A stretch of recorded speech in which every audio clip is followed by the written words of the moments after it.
పితా పుత్ర పవిత్రాత్మ నామమున ఆమేన్. ఈరోజు దేవుని వాగ్దానం. మరియొక్క మారు మహాజన సమూహము ఆయన యొద్దకు వచ్చెను. కానీ వారు భుజించుటకు ఏమీయూ లేనందున ఆయన తన శిష్యులను పిలిచి వారితో, నేటికి 3 దినముల నుండి వీరు నా యొద్ద ఉన్నారు. వీరికి భుజించుటకు ఏమీయూ లేదు. అందువలన నాకు జాలి కలుగుచున్నది. పస్తులతో వీరిని పంపివేసినచో వీరు మార్గమధ్యమున సొమ్మసిల్లిపోవుదురు. ఏలయన వీరిలో కొందరు చాలా దూరం నుండి వచ్చిరి అని పలికెను. అందులకు ఆయన శిష్యులు, ఈ ఎడారిలో మనము ఎక్కడ నుండి కావాల్సిన రొట్టెలను తెచ్చి వీరిని సంతృప్తి పరచగలము అని ప్రత్యుత్తరం ఇచ్చిరి. మీ యొద్ద ఎన్ని రొట్టెలున్నవి అని ఆయన ప్రశ్నింపగా, 7 రొట్టెలున్నవి అని వారు సమాధానమిచ్చిరి.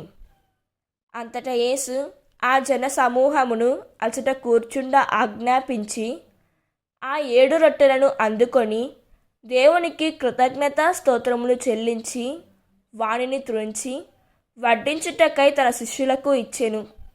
వారట్లే వడ్డించిరి.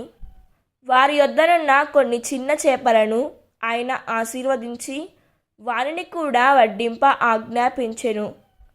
వారెల్లరూ సంతృప్తిగా భుజించిన పిమ్మట శిష్యులు మిగిలిన ముక్కలను ప్రోగు చేసి 7 గంపలకు నింపిరి. మార్కు 8వ అధ్యాయం 1వ వచనం.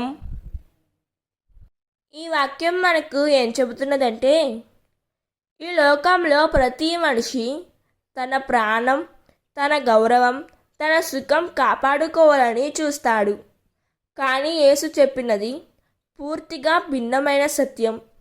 నీ ఇష్టం కాదు, దేవుని చిత్తమే ప్రధానము అని ఆయన బోధించారు. పేతురులాగా మనం కూడా కొన్నిసార్లు లోకబుద్ధితో ఆలోచిస్తాము. బాధలు వద్దు, త్యాగం వద్దు, సిలువ వద్దు అని అనుకుంటాం.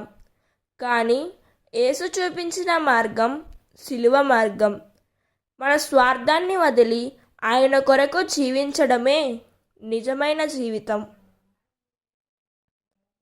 దేవుడు ఈ వాక్యం వింటున్న ప్రతి ఒక్కరిని దీవించునుగాక.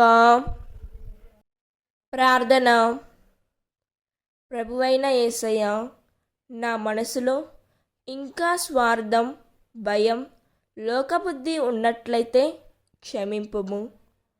నా ప్రాణం కాపాడుకోవాలని కాకుండా నీ చిత్తానుసారం జీవించుటకు మమ్ము బలపరచుము తండ్రి. నా సిలువను నేను మోయగలిగే ధైర్యం ఇవ్వుము యేసయ్య. నీ నిమిత్తము ఏదైనా వదులుకోవాల్సి వచ్చినా వెనకాడని విశ్వాసం ప్రసాదించుము తండ్రి. నిన్ను అనుసరించుటలోనే నిజమైన జీవితం ఉందని గుర్తు చేయుము తండ్రి. ఆమేన్. God bless you.